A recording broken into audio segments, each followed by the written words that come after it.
लोकसभा की कार्रवाई दोपहर 2 बजे तक के लिए मुलतवी कर दी गई है। इस तरह से लोकसभा में तालतुल बरकरार है। डिप्टी स्पीकर पीसी मोहन आज सुबह 11 बजे कार्रवाई चलाने के लिए आए। वक्त पर सवाल शुरू करते ही ऐवान में नारेबाजी शुरू हो गई।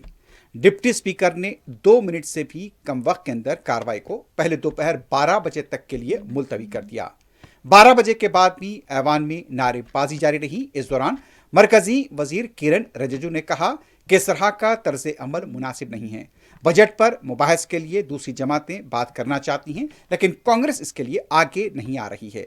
इसके साथ ही ऐवान में शोरगुल और भी जारी रहा, जिसकी वजह से कार्रवाई को दोपहर 2 बजे तक के लिए मुलतवी कर दिया गया।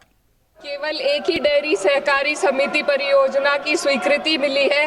क्या सरकार ये स्वीकार करती है कि AHIDF योजना के अंतर्गत सहकारी समितियों को पहुंच प्राप्त करने में बाधाएं हैं? यदि हाँ, तो सहकारी समितियों की भागीदारी बढ़ाने के लिए सरकार द्वारा क्या ठोस कदम उठाए जा रहे हैं? महोदय,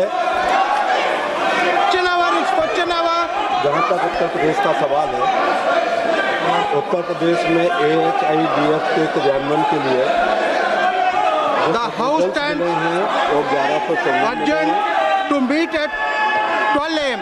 or 12 p.m.